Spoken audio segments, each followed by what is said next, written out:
So thank you for having me, and thank you for accepting the topic I have proposed. It was my suggestion, and so it is also necessary to say that anything I may say that is what should I say, controversial or offensive, or that is on me, not on my host. So do not hold it against him or Adventist today. And if it gets really bad, please double your contributions to the Adventist today as a kind of consolation to make it up. I hope I will not say anything that is really offensive. But just in case, I thought I would make that point. So here we are, and my title is The Election of Donald Trump and the Future of the World. And I am planning to focus on two specific issues where the element of uncertainty will be less. It will not be significant. I think we can talk about those 2 points I wish to make with a high degree of certainty. But before I do that, let me do some things by way of introduction. So here is Marilyn Robinson, and this is her book in 2024, Reading Genesis, where she says that the Bible is a theodicy, a meditation on the problem of evil. And I just wanted to quote that because I rarely find someone who says something that I agree with so heartily as I do with Marilyn Robinson. I do think that the Bible is a theodicy and should be read as a theodicy far more than it is actually. So just to put she's that also in. She's also an astonishing good novelist, by the way. Yes, of course, and she has written. She's the author of the book Gilead and many other very influential books. So now she has read this meditation on Genesis, or written this meditation on Genesis. So the Bible is a theodicy. Keep that in mind, that assertion in mind, and then here is another one. So just 3 weeks ago, maybe 2 weeks ago only, we had the Society of Biblical Literature meetings, the annual meetings this year. The meetings were held in San Diego. And the president of SBL, Tamara Cohn Eskenazi, she gave the presidential address on November the 23rd. And the title was The Bible in Politics and Politics in the Bible.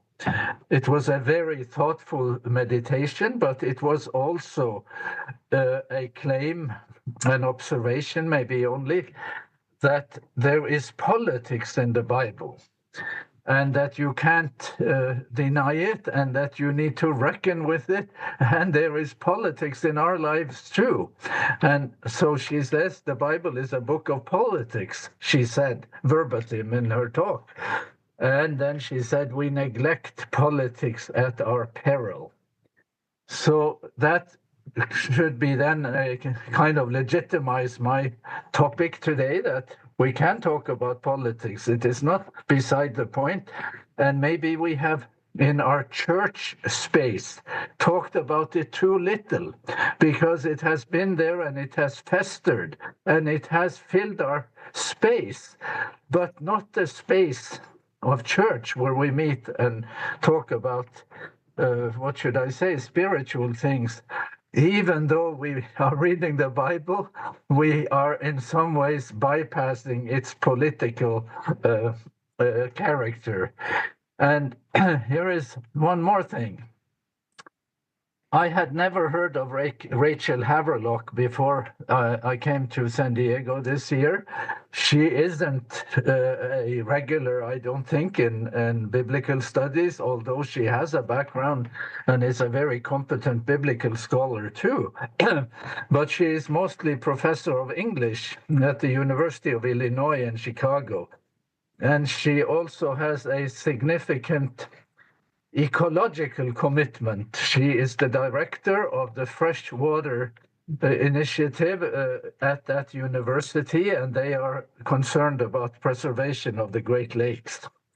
So she has written several books, and this one is the most recent one, The Joshua Generation, Israeli Occupation and the Bible.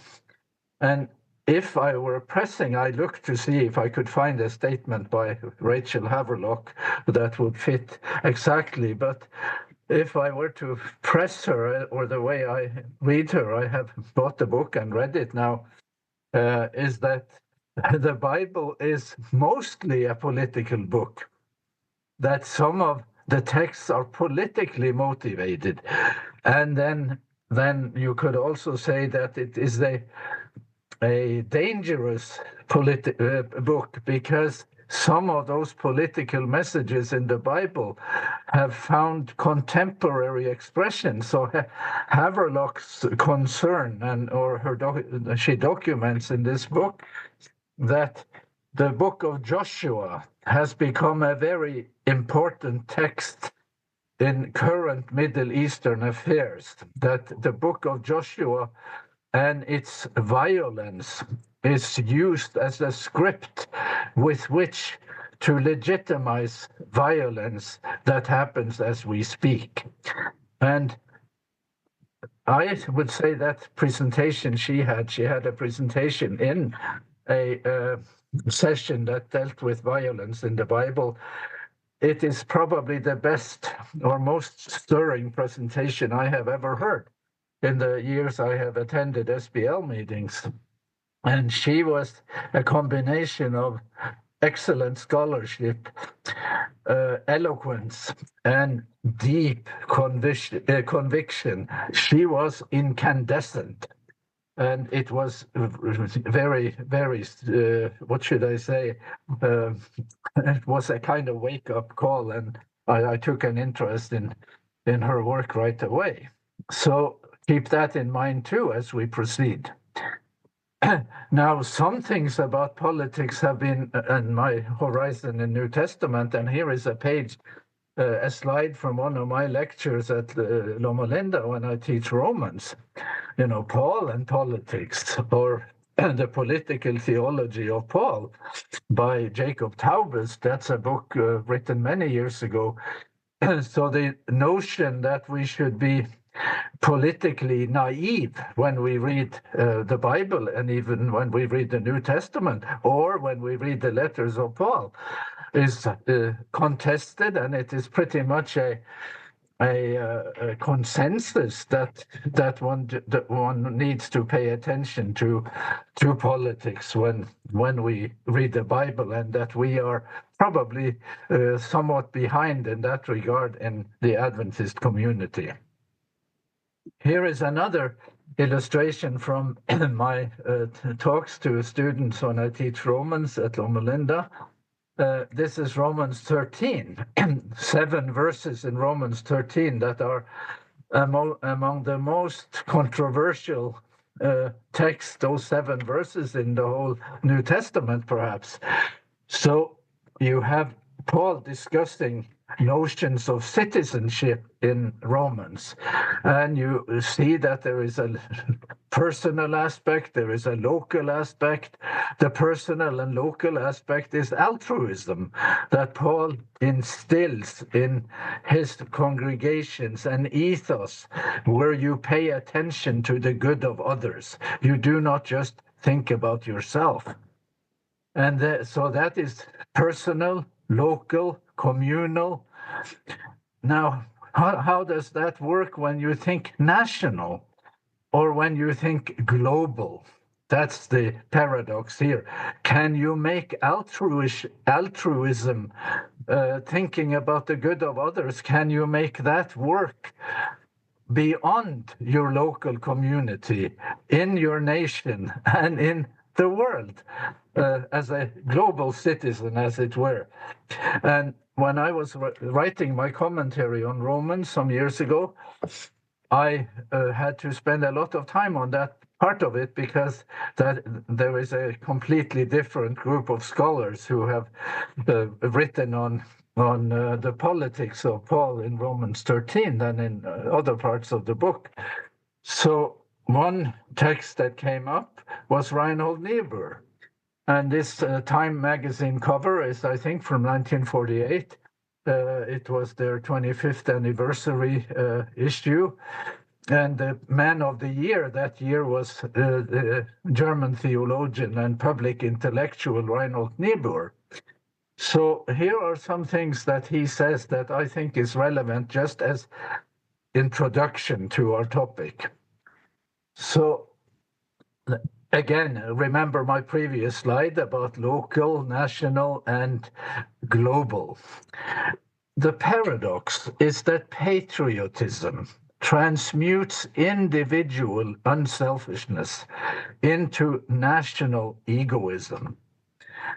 It therefore becomes the vehicle of all the altruistic impulses and expresses itself on occasion with such fervor that the critical attitude of the individual toward the nation and its enterprises is almost completely destroyed. Patriotism swallows up everything.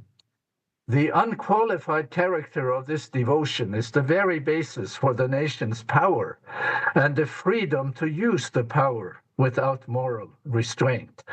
This is Niebuhr in the book Moral Man and Immoral Society. Here I read on.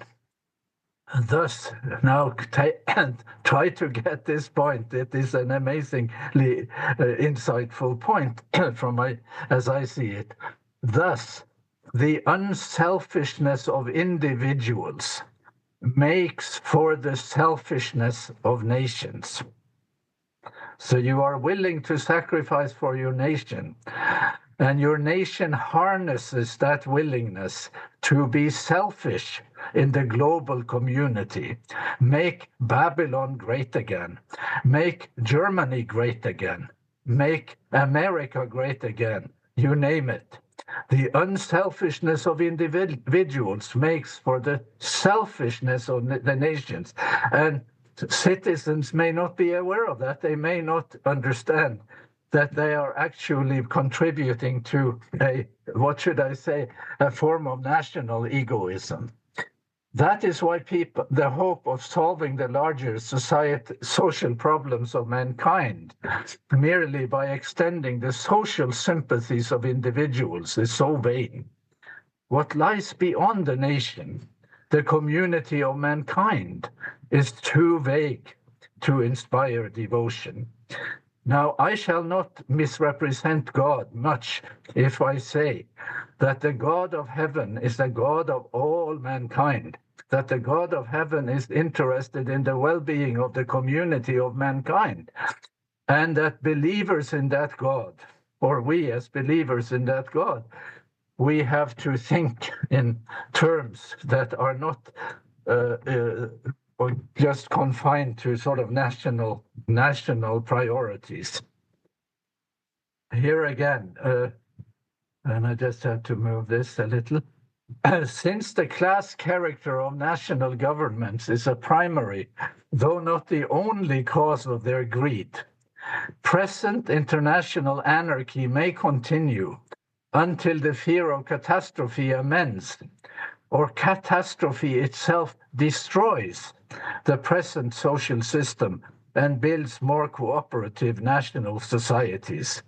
There may not be enough intelligence in modern society to prevent catastrophe.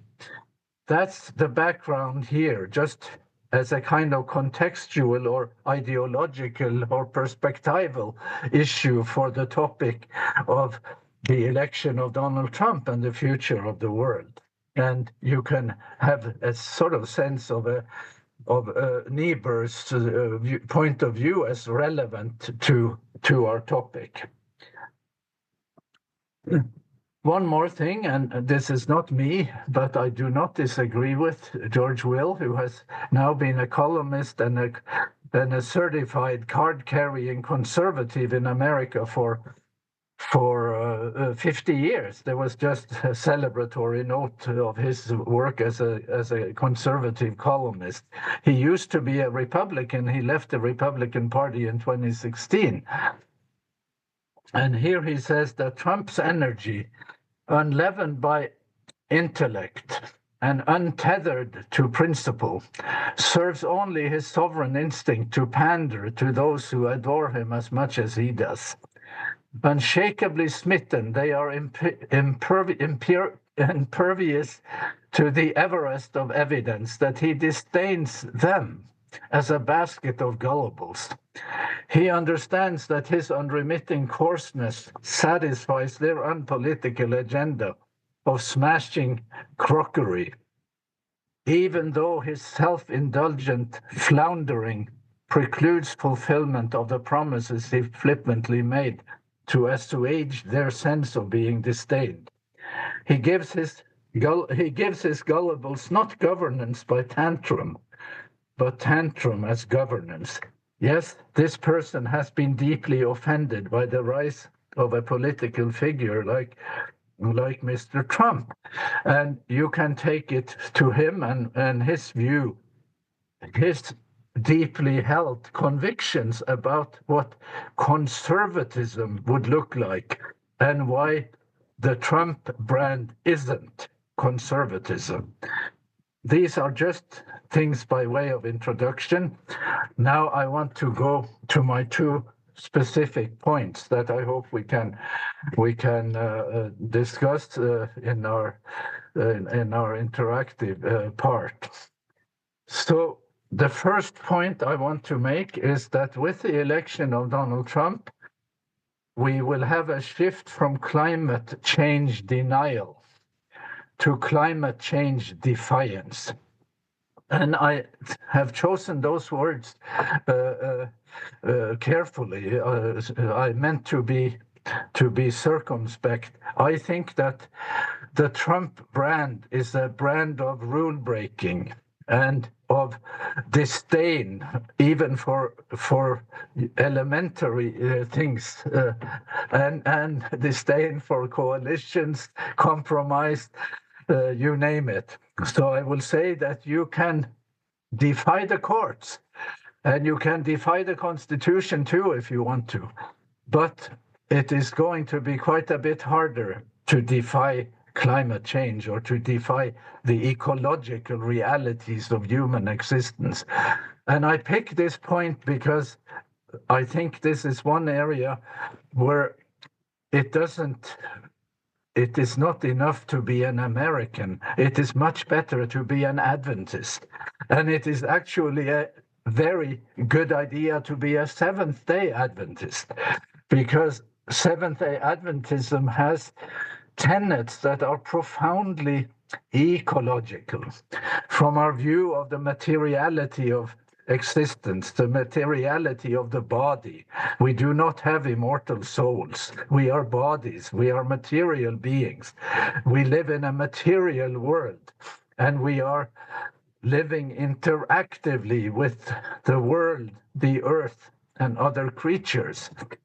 And we have the Sabbath with a blessing on non-human creation from the beginning, and the Sabbath commandment that mandates rest for animals, and the Sabbath year that mandates rest for the earth, and the Jubilee that also has an element of economics in it to keep us from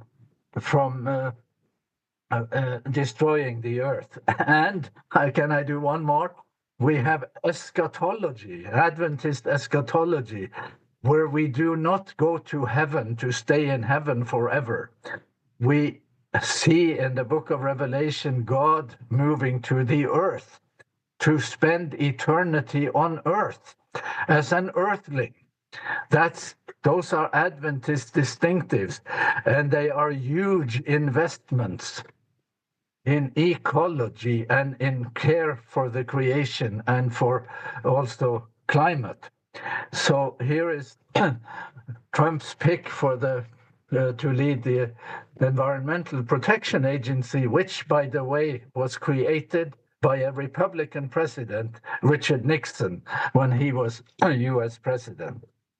So if confirmed, Zeldin would lead the Republican effort to roll back Biden's key climate change regulations, including rules tightening the pollution from power plants and tailpipes.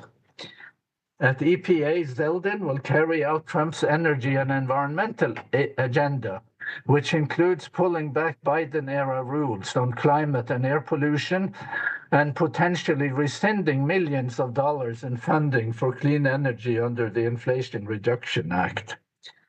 The administration is expected to take a more aggressive stance in challenging California's autonomy in enforcing environmental standards that are more stringent than those set by the federal government, many of which picked up as models for more than a dozen other blue states. One more comment. President-elect Trump has been crystal clear that he will do exactly what he did in his first term, which is to withdraw the United States from the global Paris Accord. This is about breaking crockery. He did this his first term. President Biden put the US back in. Trump is going to pull back out.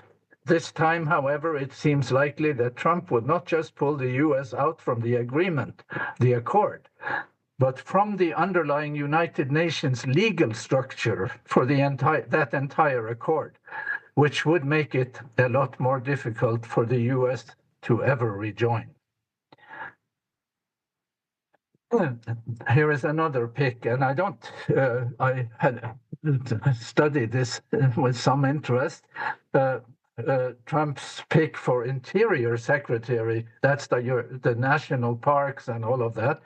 And there has been a tendency of Republican presidents from the time of Ronald Reagan to pick heads of the Interior Department that are actually wishing not to preserve, but more to sabotage intrusive rules. North Dakota Governor Doug Burgum is expected to implement President-elect Donald Trump's drill, baby drill ethos on public lands and waters, if confirmed to helm the massive Interior Department. I have one specific, and actually that is my main ecological concern. It isn't only ecological, it is ecological and ethical, and it is more ethical than ecological, because the contribution of our tendency or the world's consumption of animals as food is a greater contributor to climate change than our use of fossil fuels. You may not see that, but the enormous impact of the consumption of animal foods exceeds that of the cars we drive and the airplanes we fly. And that is ecological. That means contribution to global warming. But the other side to that is that it involves a way of treating animals that is so abusive that the relationship between human beings and animals is completely different than it used to be in the past. And you have factory farming both for chicken and for pigs. All pigs raised and eaten in America today are factory farmed. And you also have it for large cattle to some extent, even though some of the large cattle are outdoors. The picture on your right, on my right here, is from North Carolina. North Carolina raises as many pigs every year as there are people living in the state, 7 million. And the waste from the pigs in North Carolina is 130 times greater than the waste of the human beings who live in the state. But the way that waste is handled, human beings, our waste goes down in the sewer. But in with the animal waste from the factory farms, it goes out in open lagoons that are polluting the waters and the waterways of the state. So that is the issue of climate. But the issue of climate is not as big as the issue of ethics.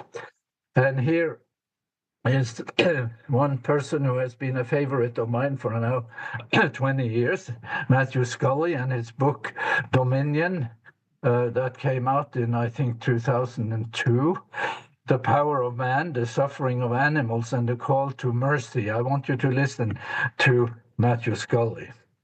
About 80 million of the 95 million hogs slaughtered each year in America, according to the National Pork Producers Council, are intensively reared in mass confinement farms, never once in their life, in their time on earth, feeling soil or sunshine. Now, let me add to this a comment. The life expectancy of a pig is about 15 years. The life expectancy of a pig raised today from weighing about 2 pounds to achieving the weight of about 280 pounds at the time of slaughter is much shorter. The life expectancy of a pig now is about 7 months. So this is the notion of intensively reared. That's what it means. And then Scully says that factory farming isn't just killing, it is negation, a complete denial of the animal as a living being with his or her own needs and nature. It is not the worst evil we can do, but it is the worst evil we can do to them. That's the ecology part. And this is where I would say, and I had that as my headline, the problem ecologically isn't just drill, baby, drill, that mantra. It is also, maybe in a worsening way, even than in the past, kill, baby, kill, or to continue uninterrupted the unregulated practice and abuse that we have in the nation's factory farms. My second point, I will try to make that brief, is that in the Israel-Palestine conflict, we will see a shift from political navigation, that is to say, navigating a complicated political issue, to adopting more explicitly a divine script for that conflict. We will have more religion than we have had. We have already plenty of religion, but there has been an attempt to make it seem otherwise, to make it seem that it isn't just religion driving this. And we have this in our faces now with the calamitous destruction of Gaza, where 2 million people have been made homeless, houses are destroyed, hospitals are destroyed, the schools, the museums, you name it. There is nothing really left, maybe not hardly a single viable building in Gaza. So what is the likelihood here for the next 4 years?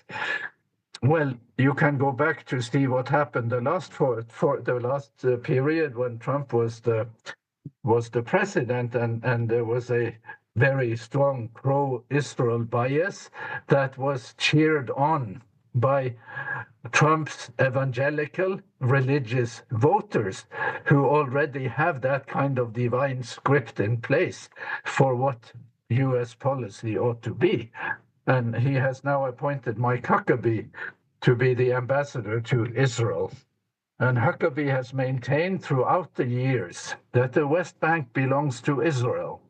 And recently he said that the title deed was given by God to Abraham and to his heirs. And you should not doubt that these people really believe that. They do have a sense that the Bible is a political book and it contains a political script for current political international issues, maybe the most toxic of which is the conflict between Israel and the Palestinians. So there you have it. Just as an aside, this is my graph here, or my illustration on the right side, Schofield 7 dispensation, is from a book manuscript. I hope I get my book published next year. I am aiming it at the Seventh-day Adventist. I'm calling it Beyond the Remnant, Meditations on Identity. And I have some hopes that I can get it published. But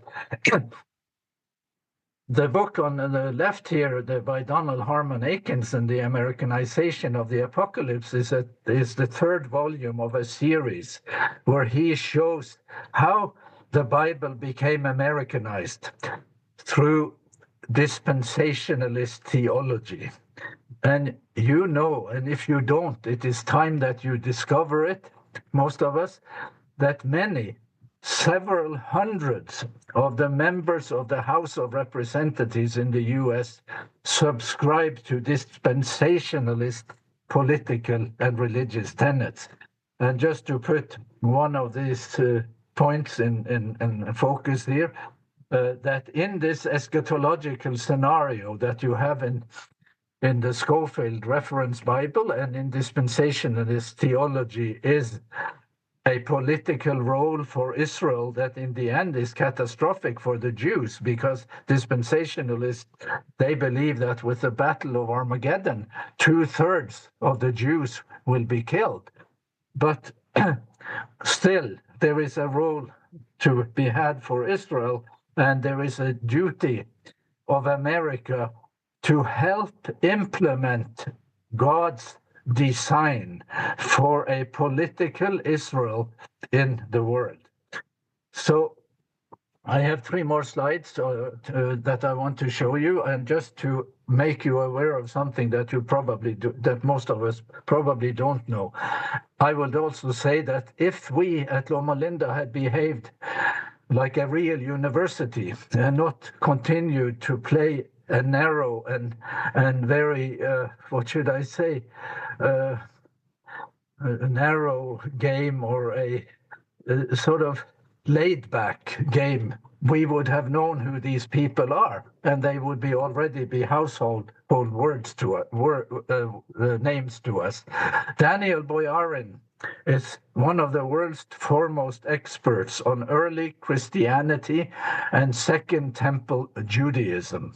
He is a very learned man and an extremely interesting person. I have heard him in person talk, and I have read some of his books and benefited from his scholarship. He has also written a book about Paul's letter to Galatians that has the title Paul, a Radical Jew. He used to be a Zionist. He served in the Israeli army. He believed that there was a kind of religious script for a political entity, a political state. But when he served in the army and did duty on the West Bank, he had second thoughts. He thought, whatever may be necessary for the state is damaging to my religion. So he is a practicing Jew. He's a Jewish believer. He's not a Christian, but he is a believer in God. And he has written this book, The No State Solution, as an attempt to separate Judaism from Zionism. And that is a very important detail here. It is probably not possible to separate Judaism from Zionism in the religious communities in Israel. And same thing for evangelical support of Israel and their dispensationalist convictions. But you should know that there are some deeply, I say, spiritual and devout Jewish believers who have started thinking about this subject in a different way, and who do not want America to be so eager to implement something that is damaging. It's damaging to Israel too, but it is also damaging to a conception of Judaism as an ennobling influence for all the people in the world. Here is one more. Shaul Magid, The Necessity of Exile, and you can see who he is, a professor at Dartmouth and also teaching at Harvard. He also had the same journey, a deep commitment to Zionist tenets. And then when he was doing military service in the West Bank, he thought, this isn't right. This is not compatible with my Jewish faith, because my Jewish faith mandates a benefit to everyone. It has a universalist aspiration. So he has written this book, The Necessity of Exile. And then the last one, Peter Beinart has a podcast that I subscribe to. And this book hasn't been published yet. It will be out in January. Being Jewish after the destruction of Gaza, a reckoning. And all of these people who are all observant Jews, practicing believers, and deeply immersed in Jewish thought and the ethical tenets of Judaism, they believe that to salvage that kind of Judaism, you have to detach from the political vision, that the politics of that used to be part of that vision simply has been a failure. This is not to adjudicate what the political future of Israel will be, but it is a word about how these Jewish people are actually pleading for the rest of the world to retreat from this mixing of politics and religion that is happening and that is so rampant in America today. So other concerns aside, you can look at these headlines. I won't read what they are. There are many other concerns, and when I thought about what lies ahead in this world, I shared that with George Gibson at the Adventist University some weeks ago, and he wrote me a note back of a conversation. He has taught history at Union for many, many years, American history, and he wrote me back saying that there was a conversation after the Constitutional Convention in 1787, where a lady talked to Benjamin Franklin, and she said, "Now, what is it? What do we have, doctor?" She said to Ben Franklin. "Do we have a monarchy, or do we have a republic?" And Benjamin Franklin said, "A republic, if you can keep it." And the notion that that sort of subject may actually have been actualized by what you are experiencing in this country right now. So here is my conclusion and my last slide. So the election of Donald Trump and the future of the world. Number one, prepare for a shift from climate change denial to climate change defiance. And then think as a Seventh-day Adventist or as a believer in God and the Bible and maybe some Adventist tenets, what sort of witness you and I might want to have in such a time as this. And number two, prepare for more religion and more use and abuse of scripture in the conflict in the Middle East. That is to say, a convergence between religious settlers and Trump supporting U.S. evangelicals. Thank you very much. Oh, this was very stimulating. I'm going to turn it over to my fellow Adventist today leader here, if I can find him. Where are you, Bjorn? I don't see him on here. Oh, there you are. Okay. Okay, ask to unmute. And there we go. yeah. I was feeling very muted there. Yeah, and invisible. I was waving my hands and everything. Yeah, and I saw you. Great. Excellent. Go ahead. Make sure you make your announcement first. Yes. Well, Sigve said, if you don't like the class today, give more money so they can get better teachers. I don't know. He said that we want Sigve back. That was very, very thought provoking, and I'm sure we all have questions. So my first announcement is going to be: please, everyone, start putting up your hand. I realize this is we'll have different opinions on this one, but please put up your hands and let's have some questions for Sigve. I'll start with one since I have the unfair advantage of talking first. But yes, let me do my little commercial. You all know, if you were here last week and if you've been anywhere close to AT lately, that we're in the midst of year-end fundraising season. And thanks to you guys, we had a fantastic Giving Tuesday this past Tuesday. It was just like a dream come true. Over $28,000 in one day. I'm very, very grateful. It allows us to do what we do here, to have open conversations. It allows for the journalism of AT. And, there hasn't been a more sort of critical time where there's so many pressures right now on independent Adventist journalism.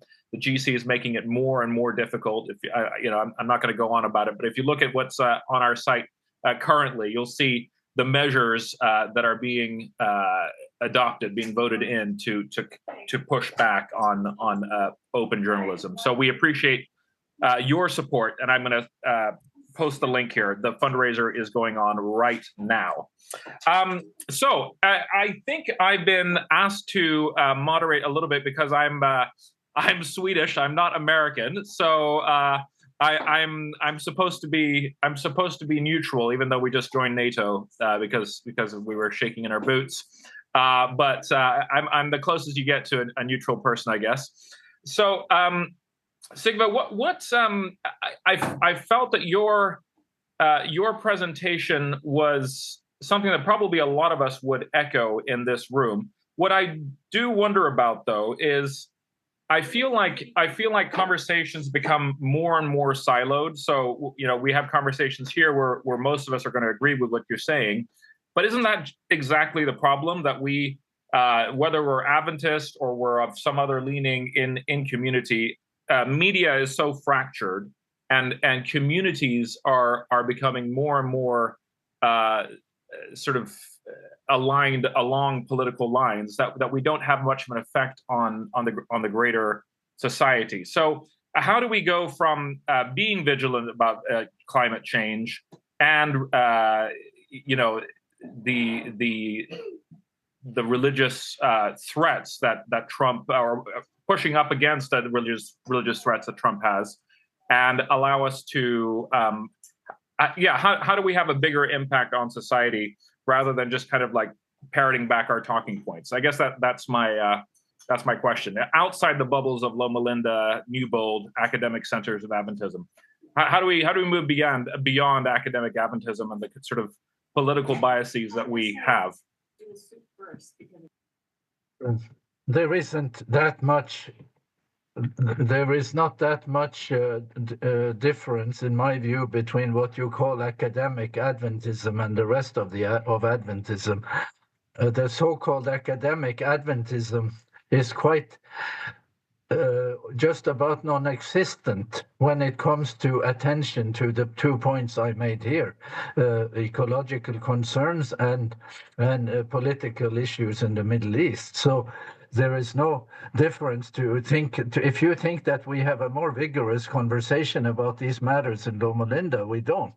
And I said earlier that if we behaved like a genuine university, some of the people that I featured, we would know who they are, but nobody knows who they are, and that is true here in Loma Linda too, or Andrews, or you can go, you name it. So that's one thing. The second thing is that if it's true that the Bible is a political book, then certain political conversations are not just legitimate, they are necessary aspects of being Bible readers. So the silence that we have had in church space, the fear of talking about these issues, is actually a form of neglect, a sin of omission, or spinelessness, if you want to call it that way, call it that, because these are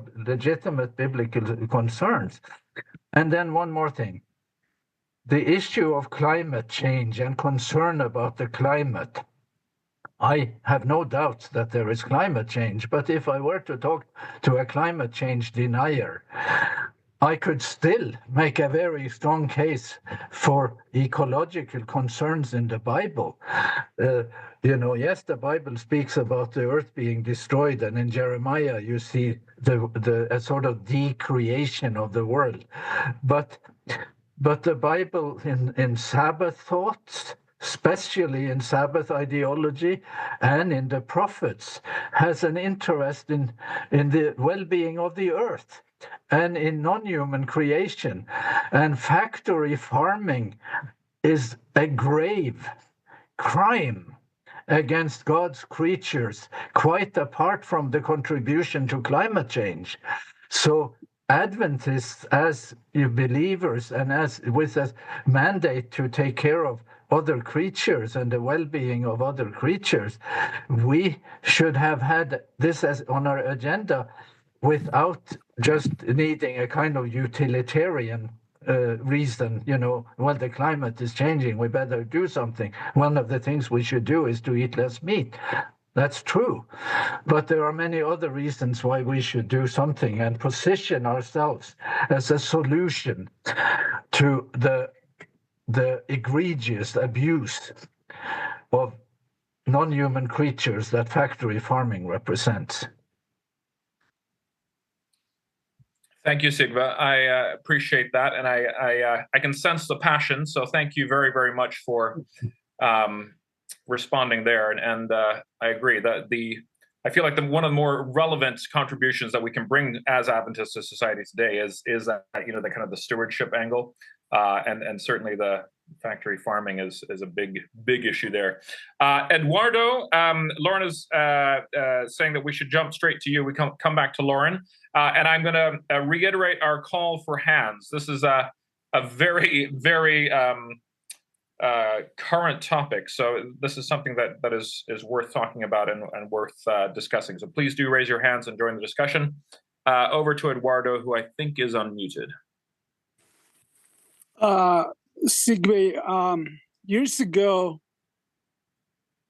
I went to listen to a lecture at the California University by, I'm afraid to try to pronounce his name, but he's well known as the American rabbi. So he gave the lecture. He opened it for Q&A, and I asked him, when you cry for the death of terrorists, do you do it as an American or as a rabbi? The only thing that I remember answer me is, who are you?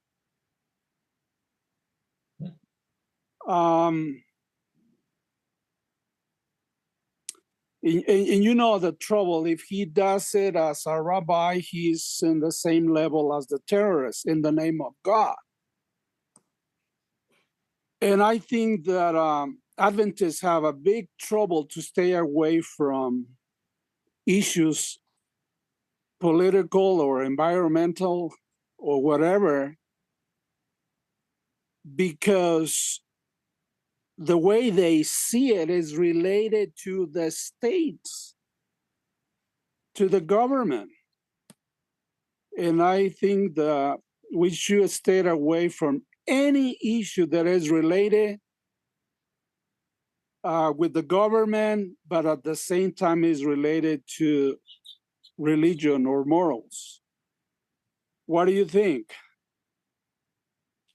I do not think that we should stay away from government and politics when it comes to issues like how to treat animals, how animals should be raised, whether factory farming should be legitimate. That is a perfectly legitimate political issue. It is a hot button ethical issue, and why we have not seen, try to engage on that is quite strange, because there is so much about it in the Bible. And on the issue of politics and religion and political scripts or biblical, the claim that there are biblical scripts for political issues in the world today, that is neither. That is even now what I try to say is that even Jewish thinkers feel that they have been ill-served by the mix of those things. And of course, in our New Testament orientation, who can ignore Jesus saying to Pilate, "My kingdom is not of this world. If my kingdom were of this world, my servants would have been fighting for me." So we have lots of things to show for ourselves on that, and I wanted to feature those Jewish thinkers because I feel for them, I feel with them, I feel their pain, their grief, and their struggle to salvage the universalist aspirations of Judaism, namely that it is a religion that has the good of all people in mind. Thank So, you. Can I have 10 seconds? Sure.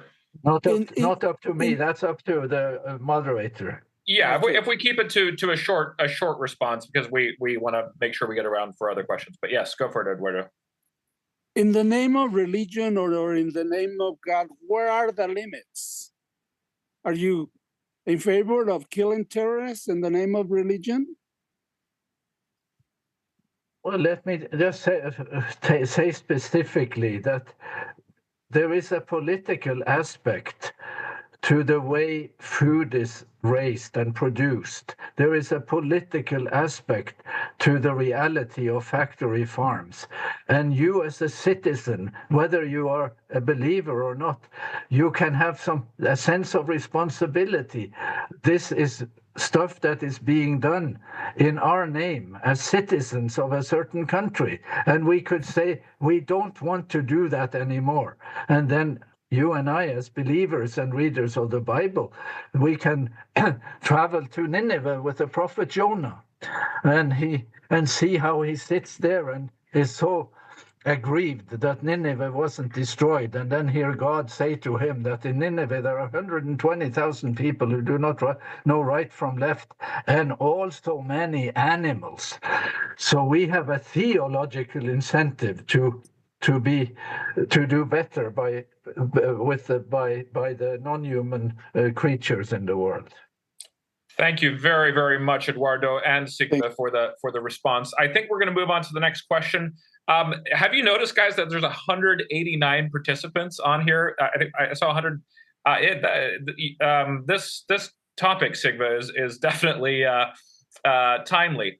It's Lauren's turn. Can I interrupt you? Yes, please, Sigve, go for it. Yeah, I just want to say I am so grateful that Lauren and that Adventist today allowed me and trusted me to do this topic. I'm so grateful for that, because I have tears in my body over these matters. Well, we appreciate you being here and the sincerity. It's very, very meaningful. So thank you very much for giving us this opportunity. Lauren, you've got a question or a comment? Yeah, just so you know, there's another 20 or 30 who are watching on Facebook as well. That's right. That's right.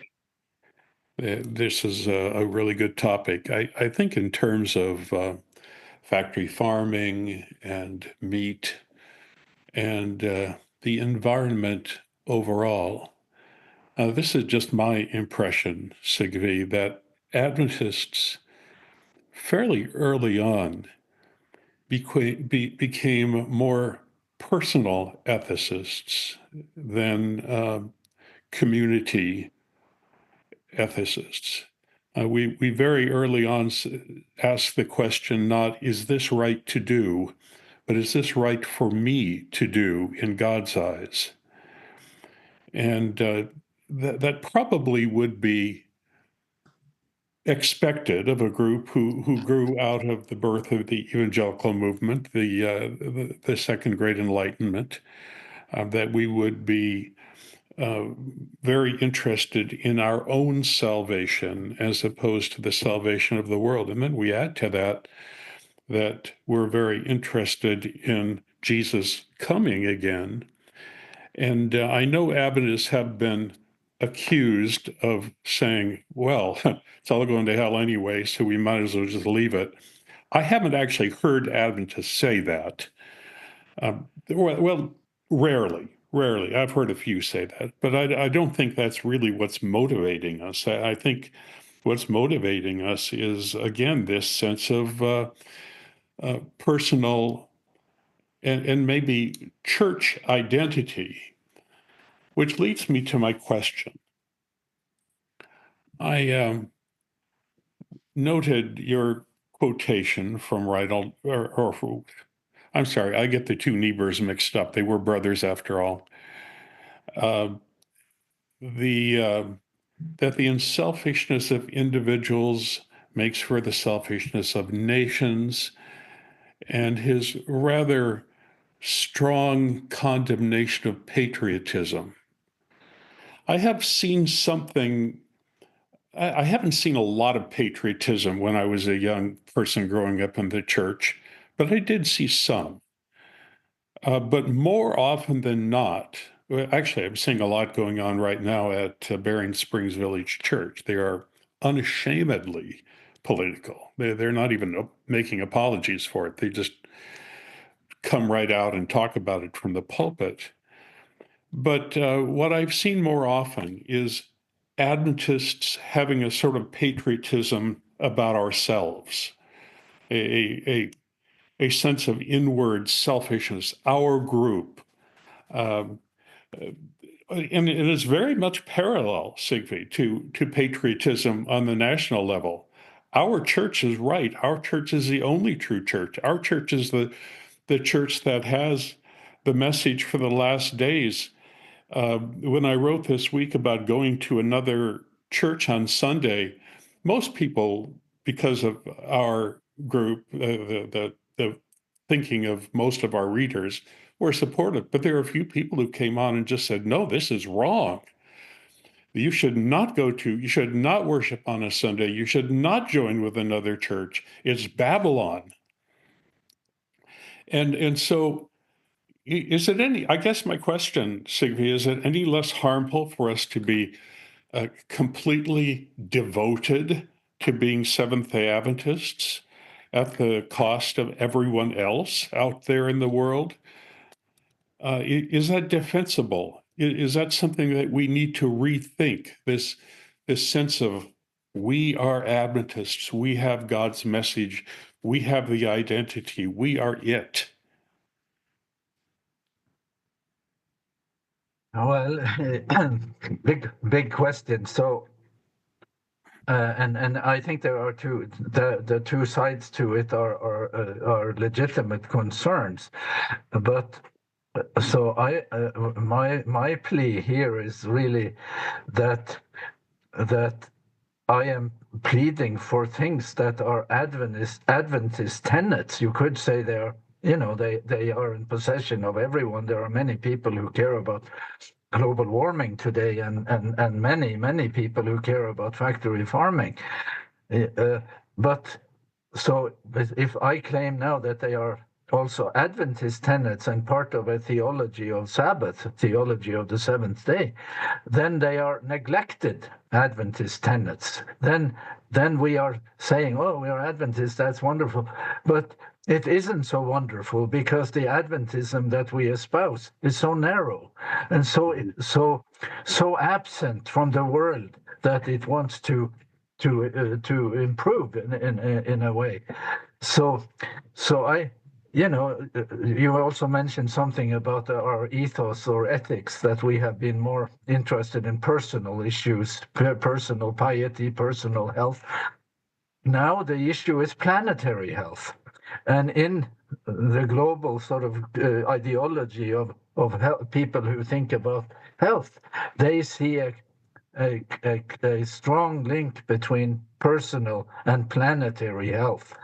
And Yeah. I am so happy to have discovered some years ago, many years ago, I'm sure many of you have heard this shared, but Ellen G. White was in Australia for 9 years in the 1890s.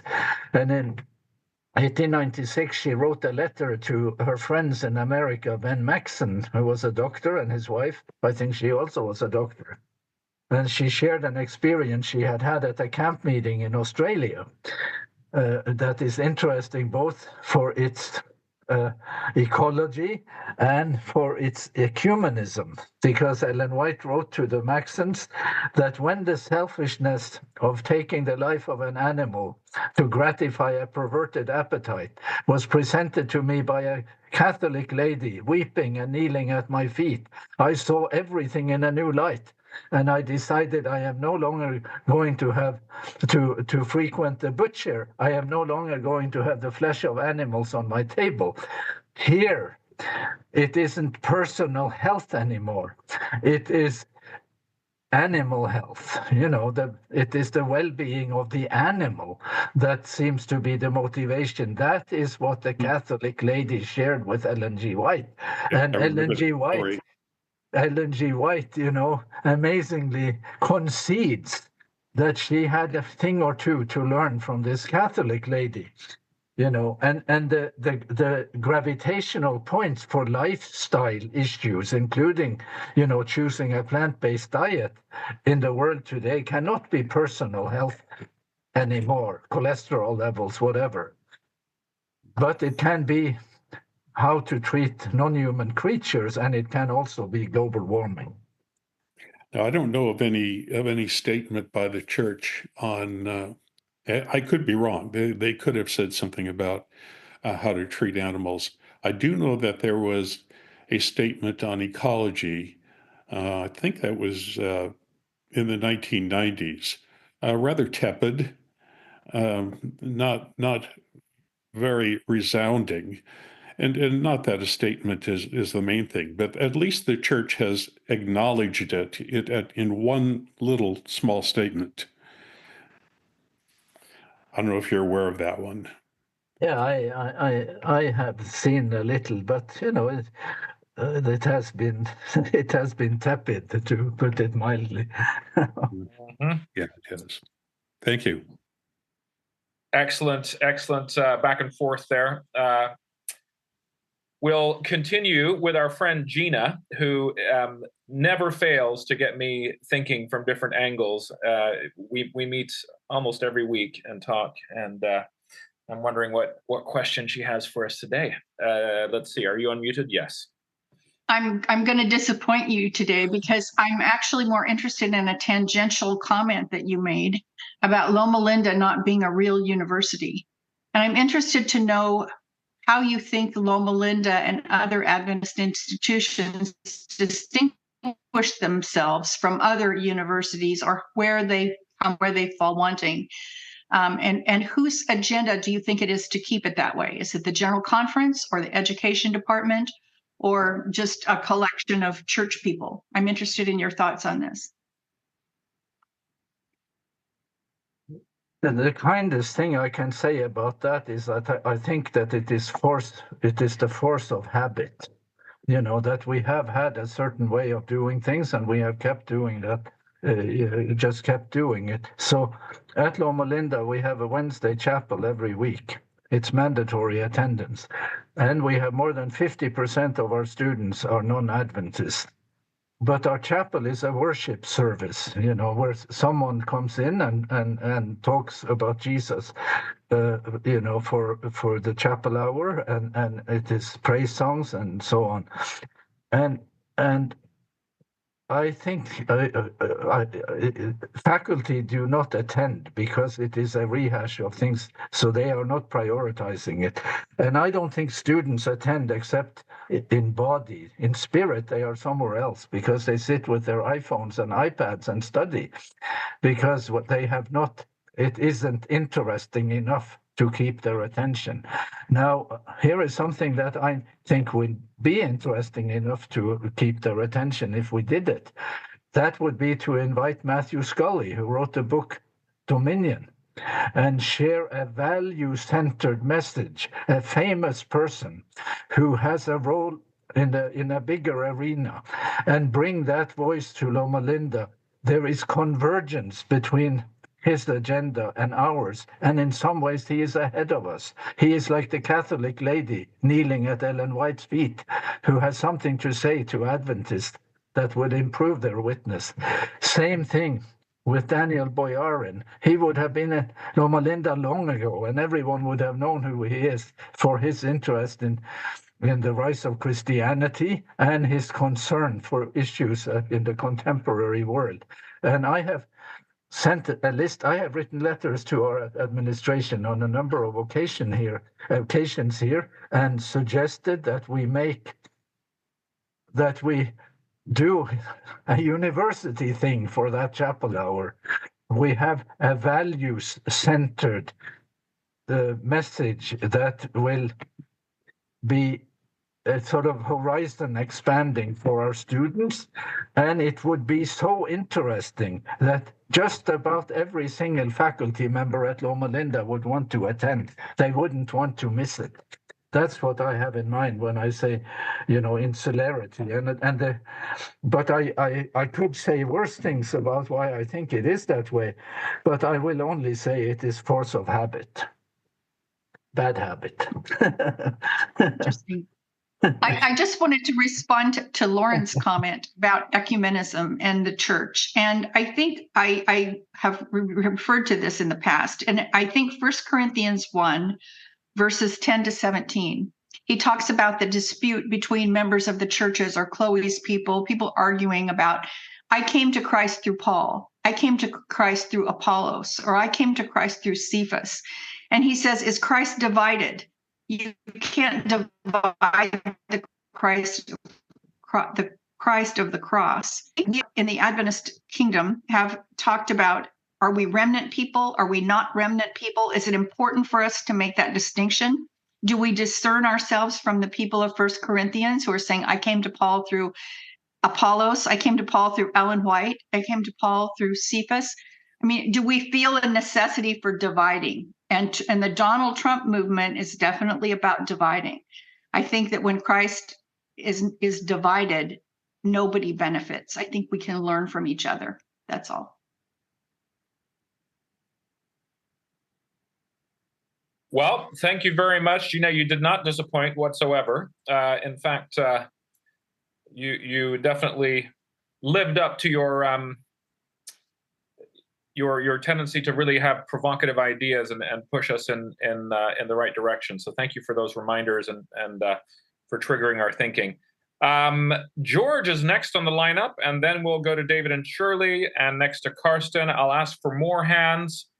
This is, wow, we're going up in participants. So this is really heating up. Thank you very much, everyone, for your participation. Over to George.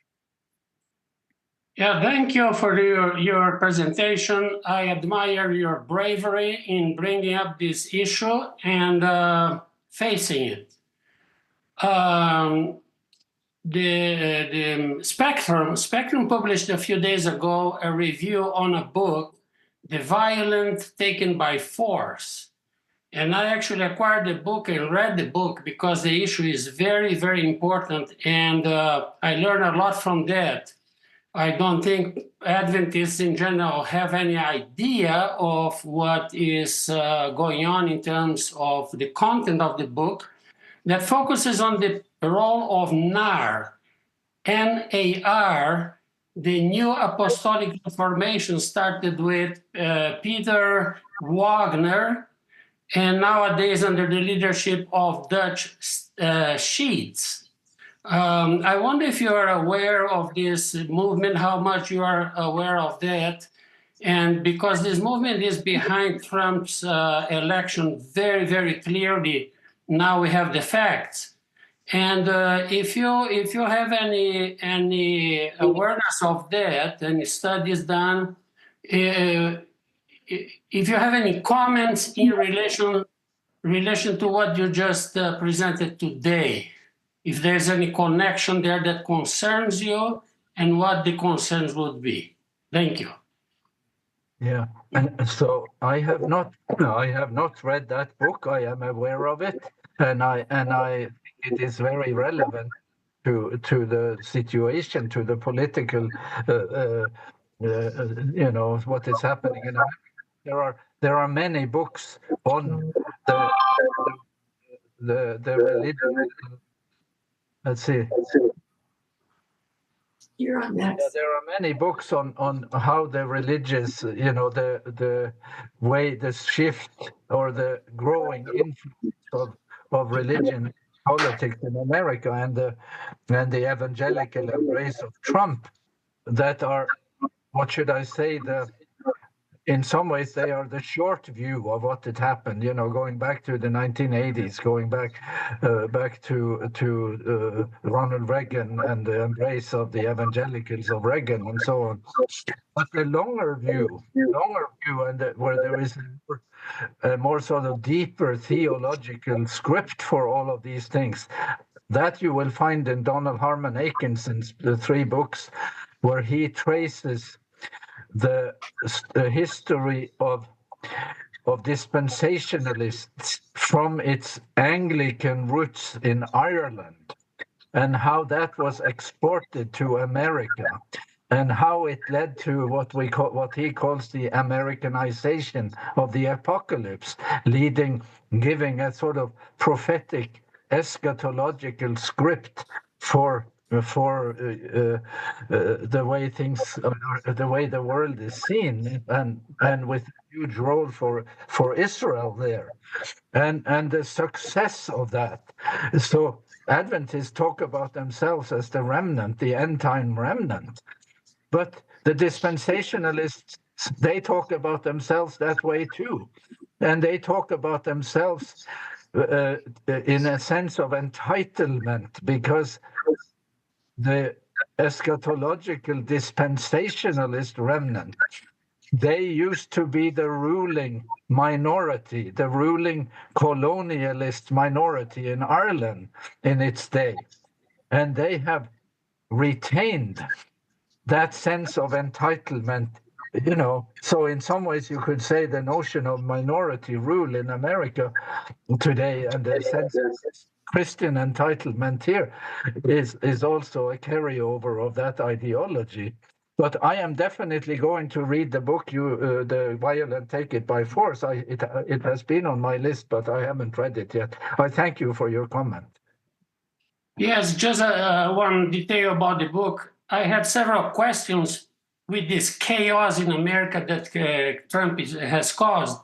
And finally, when I read the book, I could connect the dots very easily. It was very, very good, very helpful to see what is going on now. So I highly recommend to everyone, actually.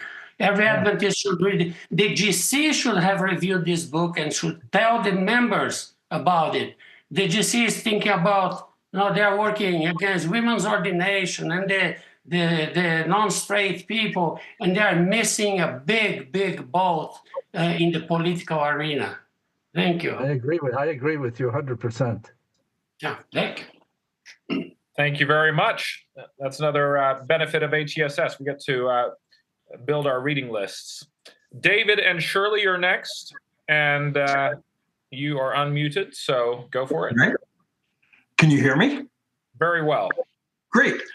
What a fun topic. Thank you so much for spending your time with us here, for putting this presentation together. It's clear from the comments we've just touched on the tip of the iceberg on so many deep topics. Now, I'll have to admit from the very beginning, I was a little bit whiplashed from your 2 main points.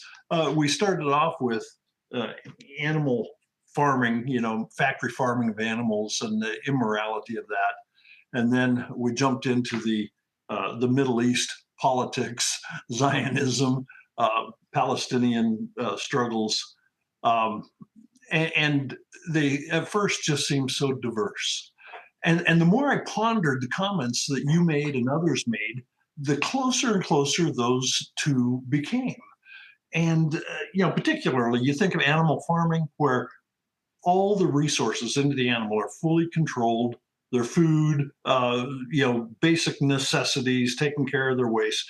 But the basic right of the animal to exist as an animal is denied. And it's denied because not just benign neglect, it's deliberately minimizing the value of the animal as anything other than a food source. And then all of a sudden, the synergy with the Palestinian situation pops up, where for all intents and purposes, for 40 years, the Palestinians have been factory farmed. They've been gated off. Their resources have been carefully fed to them enough to keep them viable and alive, but isolated and minimized and deny the humanity of the group. We've been factory farming Palestinians. Now, you can't go either way down either of those roads without eventually running into problems. And the humanity of the Palestinians finally is now becoming more aware to people. So there's a real synergy between the two parts that you laid out. And for me, the Christian imperative is, how would Jesus view these groups? He wouldn't view animals the way factory farmers do. He wouldn't view Palestinians the way that they have been forced to live. And I think that's what we need to acknowledge. And I appreciate the fact you brought that out. Thank you very much. So I chose my topics because I think those two specifics, because I think they are important. I also chose them because I'm interested in many other things. The American judiciary, many other issues, the freedom of the press and all kinds of things that are, going on now. I'm interested in all of those. But on the two topics I chose, I could say something with certainty. I didn't have to speculate too much. I don't need to hypothesize. So that's why I chose those two. And I appreciate your comment about the relationship between them. There is a compassion deficit in religion. There is a compassion deficit in Christianity. There is a huge compassion deficit in American Christianity in a general way. That's also shown in the extremely harsh sentencing system of Americans, where 200,000 people are incarcerated in America with life without the chance of parole. And the common element theologically in the topics I shared, the two specifics, is divine compassion for the 120,000 people in Nineveh that the prophet Jonah would be happy to see destroyed, and divine compassion for the many animals in Nineveh that didn't even occur to the prophet Jonah. So there are many issues in Adventist theology, anthropology, eschatology, Sabbath theology, that all inform a more robust way of engaging with the world. But the most important of those things is theology. It is the eclipse of the compassionate God. And we need to do better on that one. Hear, hear. Thank you, Sigve. I am going to pass things over to Lauren, who wants to make a brief announcement about next week. And then we'll get back to the line. Just a quick introduction to all of you. I have Lena Taves on here with me, and I have unmuted Lena. And Lena, I don't know if you heard, as we got started, Dr. Tonstad's great admiration for both you and your husband. And so I want to introduce you to everyone and make sure everybody knows that Lena is going to be speaking next week. I seem to recall you were going to also continue your discussion that you read the paper about having to do with the spirit. Is that correct? Yes. Thank you, Warren. I appreciate your introduction. I did not hear what Dr. Tonstad said, but we appreciated his visit to Union Adventist University a couple of weeks ago. Thank you for coming, and we have really good reports and appreciation for your presentations. Yes, I just ran. The reason I didn't hear the introductions and I logged in a little bit late because I taught on the Spirit right across the street here at our church, the college church. I taught a lesson on the Spirit in John. So yes, I don't know. My topic may not be as exciting as today's topic, but it is exciting to me in the sense that without the Spirit, what Sigve is talking about, I feel like lots of things are almost impossible without the driving force of the Spirit, and it's her presence in our lives. And I will be expanding a little bit on the doctrine of progressive revelation and why we have been neglecting it for so many years. And that has to do a lot with the Spirit and a little small touch on eschatology, but mostly on the holistic experience of the Spirit and the progressive revelation of the Spirit that we haven't been attuned to and haven't been paying attention to. This is a very small introduction summary about next week's presentation. Thank you. So pleased that you're going to be doing this. We love two things that we love at Adventist Day. One is featuring new teachers, and we particularly love when we can show that our female professors, teachers, pastors have so much to offer us, and we want to make that point to the church. And so you're not a token, but you are important to make that point, Dr. Taves. Thank you so much. And we'll look forward to next week. Thanks. Definitely. I'm glad we paused to highlight that and to look forward. So thank you very much. We look forward to your presentation very much. Karsten, you are next in the lineup. And question or comment? Let me see. Let me get you to unmute. There we go. You've got the floor. All right. Thank you. Well, now we had a Norwegian presentation with a Swedish moderator, and then a Dane from the sides coming with cheap shots. Sigve, I remember I sat in the nominating committee of the West Nordic Union back in the early 1980s, and your name came up as a proposed name for the president of the West Nordic Union. I don't know if you were aware of that or whether you were offered that, and I think you refused it. But that was quite an interesting little thing there. I agree with the presentation in terms of, the injustice about animals and the consequences of climate change and our responsibility as stewards of the earth. However, I was naughty enough or prerogative enough to write in the comments that I felt the presentation was somewhat unbalanced, and I even was evil enough to write that some of the sources were cherry-picked. And I probably should give a little bit of flavor on why I write that. Ever since Trump got elected, or even before he got elected in 2016, having grown up in Michigan, going to Andrews, and having also lived in Texas, down south where you say y'all, and then returning to Denmark for many years now, it's given me a broad transatlantic perspective on things. And one of the things that is so important to me personally, and I've spent a lot of my life in the past 8 years trying to build bridges between these two silos where we each talk in our own echo chambers. We have a Spectrum Adventist Today echo chamber and there's a Fulcrum 7 echo chamber, and there's a Silver Spring echo chamber, and we just don't understand how to communicate.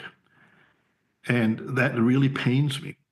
When I worked in Texas at the employer in a high technology company, the CEO had a policy that the company does not take political positions. It does not engage in political discourse. The main purpose of the company is to create products that make, via its technology, the world safer, more efficient, more energy efficient, and so on, without getting on any of the political bandwagons. And I think that's a very healthy thing for a company to do that. After I retired, I've been back in Austin a couple of times and met with the CEO and other key people at the company who I loved working with and were very conscientious and good people. And I discovered they were dyed-in-the-wool Trump fanatics who believed in conspiracy theories and all kinds of stuff. And I had a long dialogue with one of them via chat. And the interesting thing was, finally he said, it would be nice if somehow we could each get out of our rabbit holes and learn to talk with each other. And this was from a dyed-in-the-wool Trump supporter. And when I listen to our conversation here, we are in our bubble. We are talking from our perspective. And I think one of the things that has resulted in the US election as it has come about is that the people in the US, the lower classes, are hurting. They can't make ends meet. They're provided the worst food on the cheapest end of the food chain, which is unhealthy and fattening. And when I look at it from the European perspective, I see many injustices in the American society. The injustice of the American healthcare system, which is strongly discriminatory. The injustice of the way you gerrymander the voting districts. The barriers that are created to be able to vote, where Republicans and Democrats alike are just as good at making sure to make it so hard to vote that the minorities and the poor people have a hard time being registered. We cannot understand that in a country like Denmark. We get a postcard mailed when there's an election where my name is on it. I'm a citizen of Denmark, and that is my credential to go down to vote. Everybody who's a citizen gets that.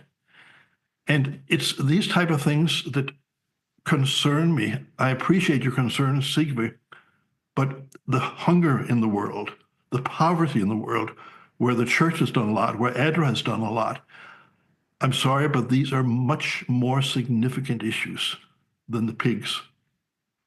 Also, the suffering in the Middle East. We like to take sides. We like to accuse people of taking sides. It's intractable conflicts that have been going on for years.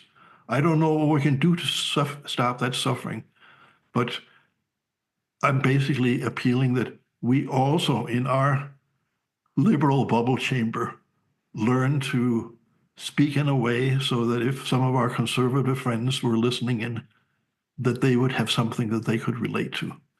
And I don't think that's the case right now. Sorry. Yeah. So let me just say that I do not think that I am speaking inside a liberal bubble chamber. I have been, if in the world I live in here, I haven't heard anyone talk much about the subject I talked about, factory farming, or the situation in the Middle East. So I think I have chosen two specifics that are quite significant, and the consumption of animal foods in the world is the greatest driver of climate change there is. It is bigger than the use of fossil fuels. So it isn't a sort of sideshow, even with respect to climate change.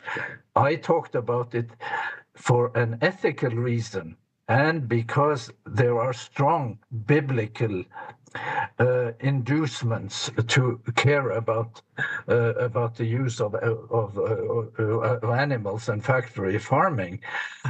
So I do not think that my example is going to lose out as a significant priority. And the specifics you mentioned about healthcare in America, about people who live from paycheck to paycheck, and so on, that has not been as much a liberal concern as it ought to be. And since you care about that, and I do too, to an extent, those are issues that the current president-elect is likely to make worse. But I do not want to be, I should have said when we started our discussion, I should have said that I would prefer if our discussion centered on the two specific issues I talked about which we can talk with some degree of certainty, rather than going global. But if I register a slight disagreement with you, I do. So thank you. Right. Well, I apologize for taking the train off the track then. I would mention that in Denmark, the animal farming things and the Palestinian-Israel conflict is extremely high on the agenda in Denmark. It's something that gets a lot of press and a lot of attention. So this is an example, again, where there are geographic differences in terms of the issues that we discuss. Well, thank you, my fellow Scandinavians, for modeling very polite disagreements. But I think you essentially agree on the main points there. It reminds me of when I tried to get you're talking about echo chambers, and I remember I was at Andrews and I tried to get the Danish president of the university to take my hyper liberal at the time side, and I think he said something like, well, I don't want to be the guy from the little country lecturing the big country on how to behave, but and then he went into a fairly liberal position. But anyway, we are okay. Gerald is next in the lineup, and looking forward to a very thought-provoking comment or question. I always feel yours are great. Gerald, yes, you're unmuted. Thank you. I'm on. So, Sigve, thank you for bringing the topic up. I share those concerns as you presented. However, I'm reaching out to ask you to expand the concern a little bit because I feel guilty. When Trump was elected in 2016, he said, the stock market's going to zoom all the way to 30,000. And everybody thought he was an idiot. And my retirement funds grew exponentially. I loved it. The same thing's happening now. Should I feel guilty about loving what's going to happen in the next 4 years to my retirement funds? Because I think they're going to keep growing. He's kind to industry. That's dangerous for my environment. But, I'm going to die inside of 20 years in all likelihood. And I need that retirement fund. What's wrong here? Wide-ranging comments. Sigve, speak to us about retirement funds, please. Well, just thank you for your view here.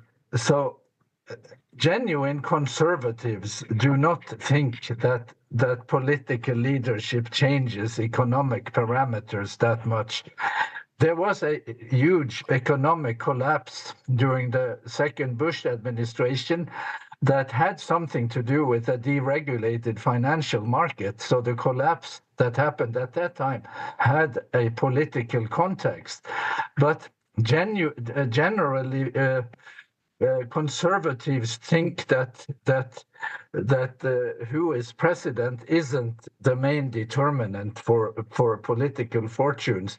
The downturn economically in the first 2021, 22, 23 had a lot to do with the pandemic and the disruption of the supply system and so on. This is elementary stuff.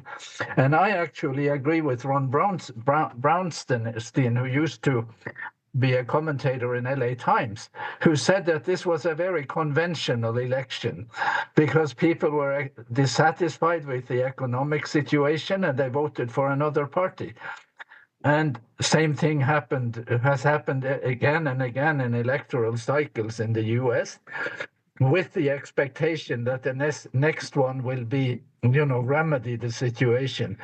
I hope you and me live for another 4 years, and we will talk again then and see what happened to your retirement funds, and whether the rise in your financial fortunes can be ascribed to the current president-elect. Let's talk in 4 years. All right. I'm rooting for your retirement funds, Gerald.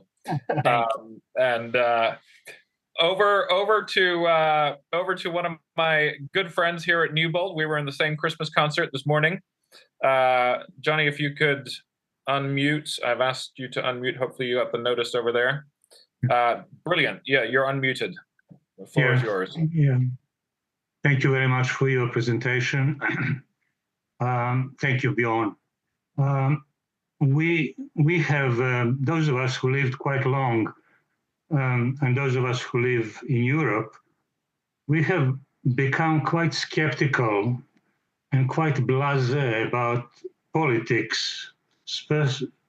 Certainly in our part, there are many parties, and it would be for us a waste of time to really go crazy about one or the other. Specifically about American politics, we hear on these Zoom meetings and so on, we have lots of friends in the States and so on, and after all, we are Seventh-day Adventists. We've seen it all before. We've been told that President Kennedy was going to introduce Catholicism and Sunday law. Then it was Jimmy Carter on the Bible swearing. Then we watched those presidents who fought the wars in Vietnam or wherever and just waited for the election time to pass over so that they then would try to stop the war. Lyndon Johnson, Nixon said he was going to stop the war, but he waited because the election was nearing. And we watched Bill Clinton, total disgrace, good economics. And we watched Bush, I will not say it. And now we saw Trump in the first place. We didn't see that Obama did anything for the black people specifically. And maybe in healthcare, yes. And so we are very skeptical, and we've seen how Ben Carson is. Ben Carson, so now we didn't think much of it. And can you see us now as Adventists really shying away from politics? And you said that we ignore politics at our peril, or you quoted something. Yeah, I quoted the president of the Society of Biblical Literature, who is an expert on the books of Ezra and Nehemiah. And those books are very political books. So there is politics in the Bible, and there is the Bible in politics. And the Bible is now a huge factor in politics in America in relation to the Middle East. It is a factor in America in a way it isn't a factor in European realities, because very few people in Europe, except for Pentecostals, Christians, think that there is a biblical script for what should happen. How you draw borders in the Middle East. That is unique to America. That is unique to America, and it is a factor that is likely to be considerably more visible, more prominent in the next 4 years, because now constraints are off. And yes, you can say there is one good thing about Trump, and that is that he acts on his impulses. He doesn't hide it. He is not a subtle person. So you get what you see is what you get, I suppose.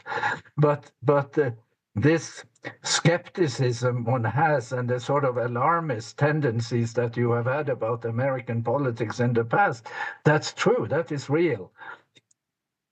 To say that what we have now is just more of the same, another fluctuation of those kinds of issues, I rather doubt it. But I hope the American institutions will be resilient enough to withstand the kind of stress that you are likely to have now. And I do think that there is something quite exceptional about the current situation. It was exceptional that for the first time in the history of this republic, a president refused to agree to the peaceful transfer of power. That is an issue of citizenship, not so much of religion, but it is an issue nevertheless. So, but I want to retreat back into my main two topics about those things where I feel that I can do something from within my Seventh-day Adventist identity and make that seem relevant to world realities. That's why I chose the two specifics that I chose. Thank you. Thank you, Johnny, and thank you for the response, Sigve. I am going to read a question from Betty, who is unable to verbalize it. She's has a health challenge right now. And then we'll get to Dan. I hope you don't mind the question, Dan. So can you speak to the ministries like Common Reason with Tim Jennings in Tennessee, who quotes Genesis 8:22 as biblical proof against climate change and promotes the moral case for fossil fuels by Alex Epstein? Would you mind speaking to that? I would mind speaking to that, yes. I do not believe in such use of scripture, but I did say already in my comments that even if you say there is no climate change, and even if you want to burn and drill, baby drill, and use fossil fuel till the cows come home, then you still have to reckon with the ethical issues in relation to factory farming. And you have to reckon with the ethical issues in regard to taking care of the well-being and the legitimacy of all human beings, including in relation to the conflict in the Middle East. So I do not want to dignify that interpretation. I haven't heard that he has said that. And if there is such use of the Bible, okay. I say good night and good luck. Fair enough. All right. We're moving on to Dan, who I'm asking to unmute. Looking forward to hearing the other Jet speak as well. Thank you very much. It's tempting to jump in. There hasn't been enough hands to fill up a full session, so I'll take the chance to get in and express a few ideas. When I saw Dr. Tonstad's name on the description of the topic, more than just the topic itself, I was impressed by his ability or his record of conquering, at least two of the three great learned professions, medicine and theology, and I suspect he's got a good handle on the law as well.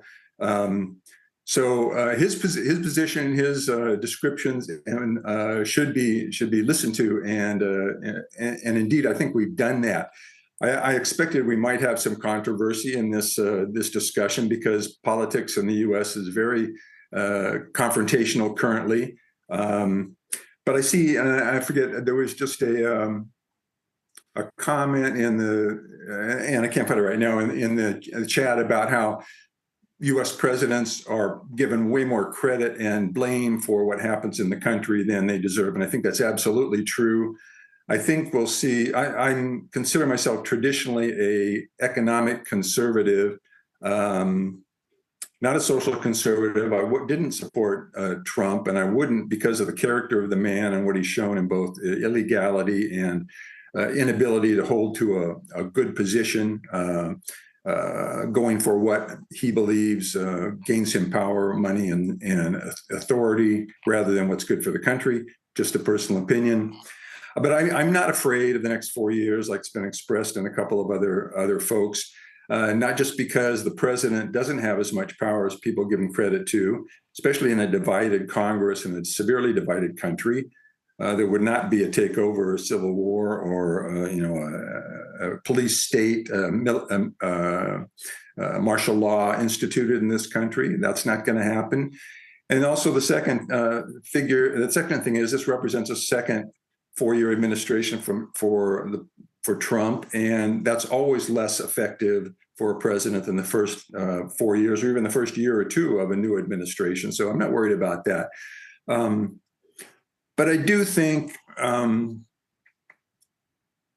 we have another thing that I think is an issue is the length of the political process, which is stretched out to more than 2 years before each election, rather than relatively quick turnarounds like in the UK or maybe some of the other European countries where the issues of government change come up rapidly. People make a decision, learn about it, rather than getting hammered to the point where they turn off. And we have a huge number of what we call low information voters that are voting with emotional considerations rather than policy considerations. That's their right. But in the same token, I think we suffer for it. The other thing is candidates in our country, the best people in the country avoid the political maelstrom and the difficulty in running and the attacks on them and their family and those that they love. This is just all rambling, but I would encourage anybody else to jump in the conversation because this is a chance to, I think, a safe place to express your opinions. Dr. Tonstad has definitely laid out some interesting information, and Karsten brought a couple of issues up that maybe a balance is needed. I think that's probably true. I have a question for that, but I do applaud the chance to get into a political sphere, which I didn't expect to happen on this forum. And I don't think it needs to be off limits. Maybe in church in the pulpit, it's off limits. At a more open discussion like this is where we can relate politics and current events into a religious context is welcomed. And I appreciate that. And a very good presentation. To the extent some people may disagree in some manner to it, I encourage them to voice their opinions here and now. Other than that, I'm happy to stand down and listen to what we have left. Thanks very much. Thank you, Dan. Sigve, do you want to respond to that? I mean, that was a great comment and affirmation of your presentation and the discussion. Yeah. So on the issue of balance, we have 40 minutes. I have 40 minutes to make a presentation. I used more time than I should have. And so you cannot really expect balance. Maybe one could do better, but I prioritized a couple of things. They are not the whole story. The second thing is that there is no divided Congress now. There is the same party in President and House and Senate. And there is a recent Supreme Court ruling that is actually conferring presidential immunity on it that almost seems monarchical for the traditions in America. So there are some major concerns here, but I just want to retreat to my two main points and hopefully give them a standing that they may not have had as much as they deserve. That's what I was hoping. Oh, thank you for clarifying. I think Lauren is next here. And we've got a few more hands, and then we'll probably start wrapping things up. Lauren. Yeah, I'll be very short because I do see some hands here, and I want us to bring us to a close in time for you. Whenever I bring up anything about politics, and this has been true through my whole life as a pastor, and now my life as an editor, I get blasted. I mean, it's just like, the one thing you dare not talk about is politics. not only is the Old Testament full of politics, but the New Testament is full of politics. They were wrestling with the emperor and emperor worship. They were wrestling with not just one country, but multiple countries, and then the people who were Gentiles versus the people who were Jews. It was on the front of the agenda all the time. Politics. What are we going to do when the early Christian church came in? What do we have for the first 300 years? Politics. What is the Roman emperor going to say? And finally, when Christianity really grew, it actually had at least something to do with the Roman emperor saying, hey, this is our new religion. Everybody get behind it. I don't know if it was as clear as Adventist Bible studies on the Sabbath tend to say, that Constantine changed the Sabbath to Sunday and everybody suddenly started going to church on Sunday. I'm not sure it was that clear, but still, it was there. And we still look back and say, yeah, the Roman Empire liked the Christians. They started not liking the Jews. And so Christianity ended up being the big deal. And it was not only just that, Sigve, it was that they turned around and said, anybody who doesn't accept the right politics is going to be persecuted. If you are an Arminian, you were going to be persecuted. There was actually statements to that effect, and the government is going to step in and do it. So help me to understand, Sigve, how we ended up in this situation. I did a sermon at Glendale City Church several months ago where I said that we can at least defend Christian ethics, Christian freedom, and Christian character. And I made that point. We can at least defend taking an interest in that. And yet even that was controversial, though those seem to be clearly places where religion and politics overlap. And yet that made some people upset. Talk to me about how I, as an editor, can take on, even allude to politics. Yeah, and I think you are doing a pretty good job.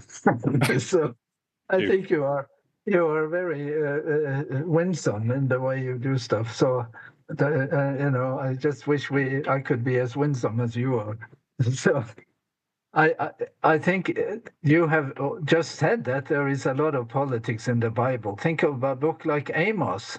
Amos is a political critique. It criticizes national politics and it criticizes international politics. That's right. And a Jewish commentator who has written a commentary on Amos, Shaul Paul, he talks about how the Jew or how the culture at that time prioritized religious rights, rights, over human rights, rights, rights yes. Over rights, and so that's a reality. That is a staple of religion. You can just imagine the people in Amos' time saying, we don't want you to talk about politics. And he will nevertheless talk about politics because it is political. His message has a political side to it. I say in my Sabbath book on issues of social justice that there are some issues that cannot be solved in the offering plate. You have to solve them at the voting booth. And I do think that is biblical. There is no that follows. So our hesitancy to engage on these topics, yes, it's difficult. Yes, it causes this and that. Well, the prophets in the Old Testament knew exactly the problem there because they engaged and it wasn't exactly very popular, but they did. Amos, Jeremiah, all of them, do that. So I think we need to just keep it up. Yeah, we actually have an example in the history and of read these texts and allow them to play out and the space that we abandoned to Tucker Carlson and other pundits, Rush Limbaugh, that have filled American minds with resentment and such they are not quickly neutralized. That kind of stuff is not quickly neutralized. It takes at least 10 sermons to undo the damage of one session with talk radio, if I may just, put it in a sort of tongue-in-cheek way. By which time those who need to hear it are gone. But yeah, we have at least one example in the historical writings of David taking a prophet taking on King David and saying, "You are unethical." And I don't know why we can't say that same thing about Donald Trump. Anyway, go. Thank you very much. Thank you. And we have 3 questions or comments left. I'm going to repeat my announcement that we're in the midst of the year-end fundraiser, the most important fundraiser of the year. So help us reach our goal. It's 120,000 badly needed dollars to keep AT going and growing. So we really, really appreciate your support for that. I'm going to repost the link. Doug and Teresa, you're next, and you've unmuted. So have at it. Thank you. And to Lauren's conundrum comes to mind the old saying, you can please some of the people all the time, or all the people some of the time, but you can never please all the people all the time. So that probably doesn't help solve the problem, but it does bring me to something that I think is, for me, easily forgotten, that not because I'm a scholar, but I've been told that politics actually breaks down into people. And if we're not concerned about people, then I guess we can be okay not being concerned about politics. And the distinction, perhaps at least in my mind, is partisan politics, which is where sometimes we get highly polarized. And I appreciate the concern expressed by Karsten and perhaps others that we do tend to reside in our silos, and I understand that. I've always had this quest in recent years for somebody to develop a platform for the party of Jesus. Start with a clean slate, a blank piece of paper, and define what would be the party of Jesus. And probably a good starting point for me would be the Synoptic Gospels, not so much Paul, but that seems to me to be the right direction. Instead of our aversion for where we don't want to go, we maybe don't want to go with Trump or some other politician. How about deciding where we do want to go, and then the wrestling with the question of what do we do with that? I'm mindful, not because I'm a historian, but because I read a book called The Lost Christianities, and we were just talking about the things that have gotten lost along the way, all the Christianities that have gone by the boards because they lost the battle for what Christianity would be defined as. And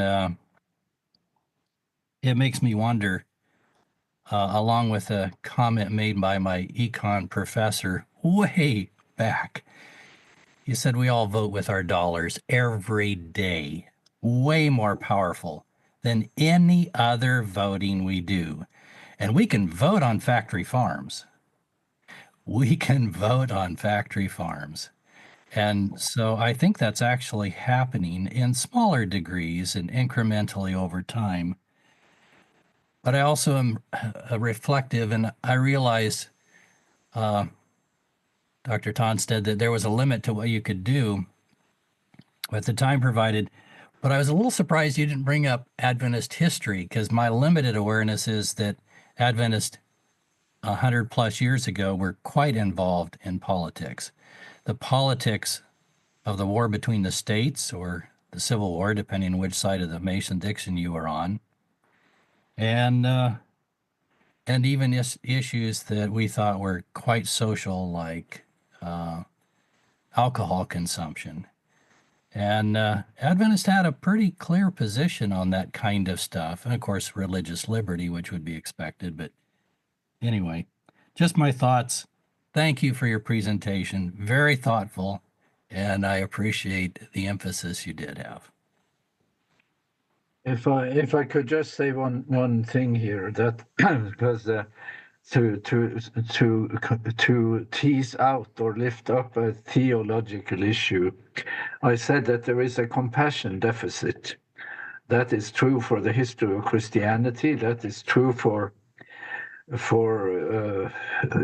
things that have happened in the world. It is true in relation to factory farming. It is an egregious compassion deficit, and also issues in relation to oppression of other people. And it's also true about human nature. There is a compassion deficit in us, and there is a tendency of us to find theological legitimization for our lack of compassion. So now, one of the things that the current president-elect has promised to do is to launch a huge deportation of illegal immigrants and also of legal immigrants from this country. The word deportation is a bad word in history. It's an almost poisonous word, given that deportation was the word that made the Holocaust possible. And I just wonder what to do with people who are so ahistorical, so devoid of compassion, and that they cannot even understand that the word deportation carries, overtones that are quite risky. So we will see. That's another issue. But my plea is really to allow more space for a God who is on record as a compassionate God to humans, all humans, and to animals, and to the earth, and probably also in a very special way, compassion for those people who left their homes at some point, feeling that it was that for many of them there was no choice. They had to seek and try to find a better life elsewhere. I'm not ashamed to say that too. I appreciate that. And boy, for me, I have to boil it down to something simple. There's two dichotomies. The dichotomy that I've appreciated recently, there are only two choices. It's not whether it's right or wrong. It's whether it's life-giving or death-dealing. And if it's death-dealing, you may find some scripture somewhere that you think backs up death-dealing. But I find a Jesus that says everything about life-giving. Thank you very much. Thank you, Doug, and thank you for the response, Sigve. Karsten, you're back, and we're curious. What's on your mind?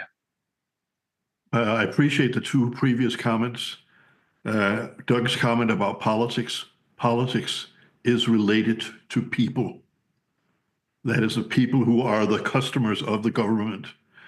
And that segues nicely into, I think, if we should make a new political party, we should not call it the Jesus Party. We should call it the Compassionate Party, because that addresses the fundamental things in what Jesus said in taking care of the poor and the hungry and the naked and so on. And that is, I greatly agree with this compassion deficit that there is in the world today. Then a little add-on comment.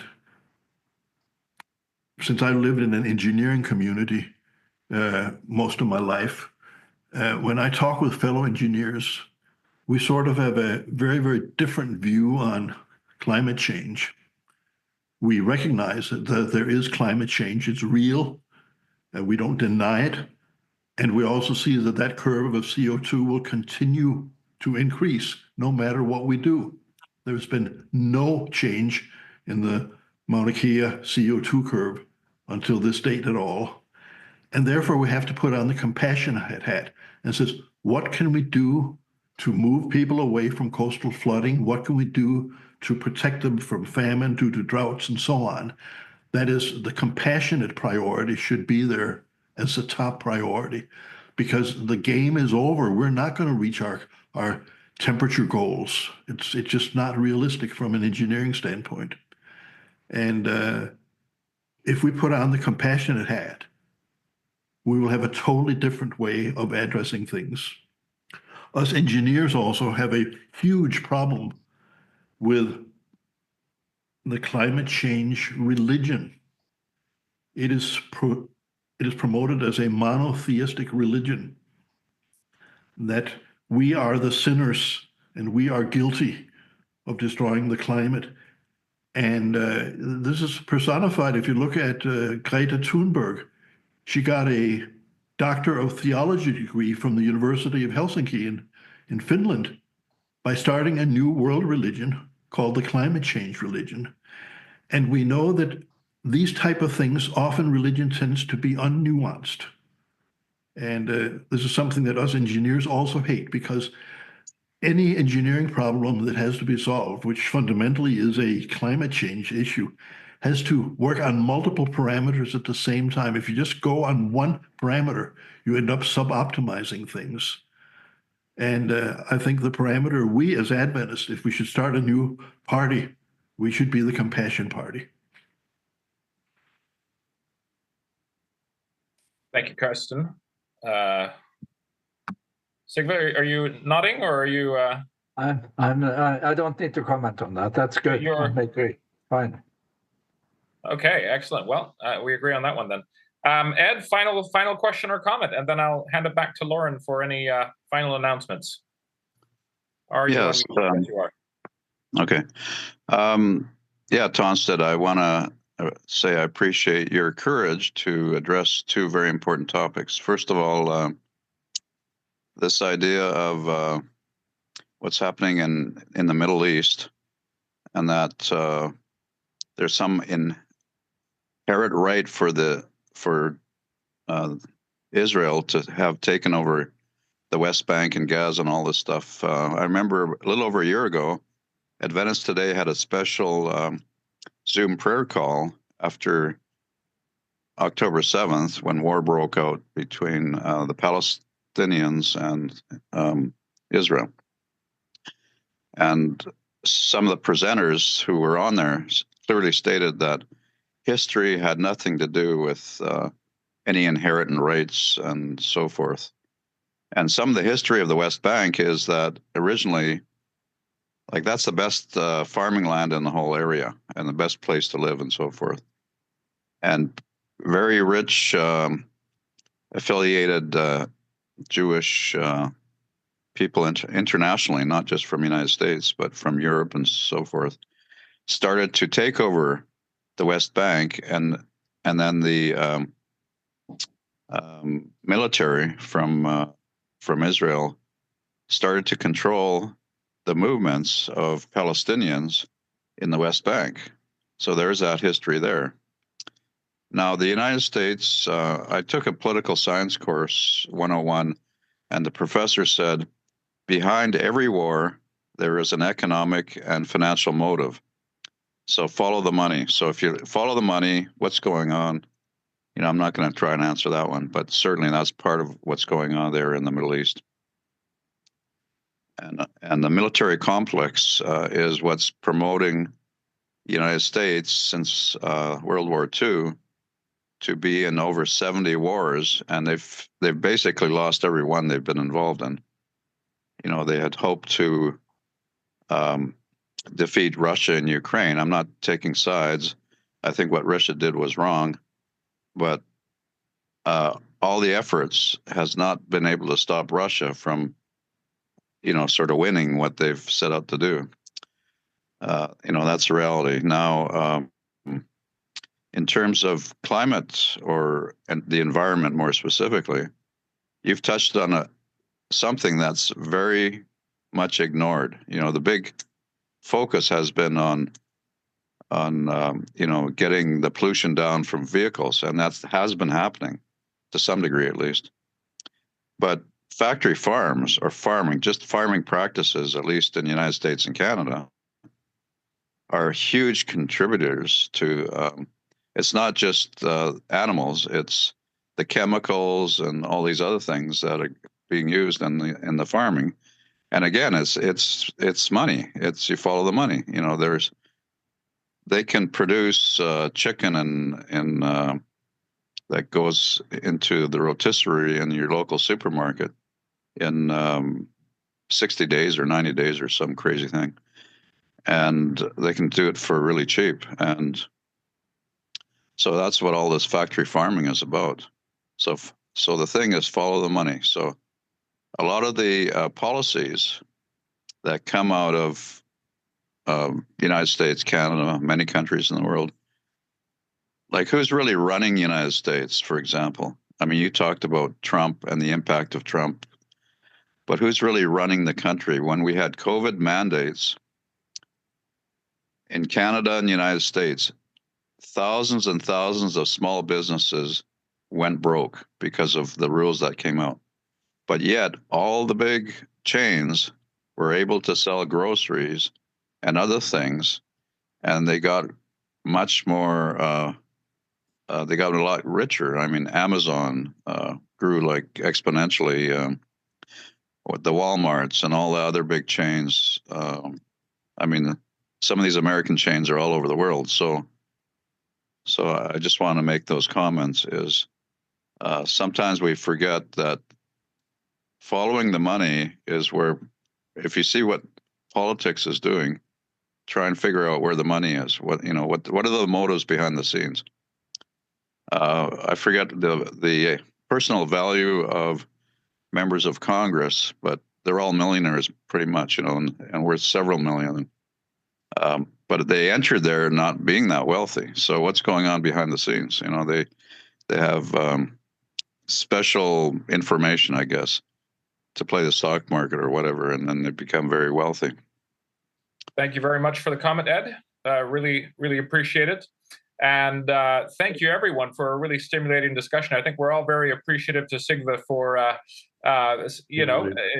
courageously presenting on something that was close to his heart and clearly something that interested a very large crowd. So thank you very much, Sigve. Yes, could I make a little comment here? Yeah. So I agree with the comment that follow the money, but there are some convictions people hold that are not necessarily rooted in money. Some religious convictions are actually of that kind, and the tendency to use a religious script for the issues that are playing out in the Middle East today is one example where I think the sense of what that script means is the contested issue, and that it is necessary to retreat from using scripts like that for current political issues. And that is what is going to be a problem now in the next 4 years. Then finally, let me say this. There is a reason to feel terrible about what is happening to the Palestinians and the pulverization of Gaza. That is really terrible. We have to find a way to relate to that without obscuring the singularity of the Holocaust. So I will go to my grave having invested some of my best years thinking about the meaning of the Holocaust and the reality of evil in relation to the Holocaust. I plan to continue that until I go to my grave. But I also want to make sure there is space to deal separately in some ways with the evil that is done, and then still to retain a category, a unique category if need be, for what happened during the Holocaust. Thank you very much for having me.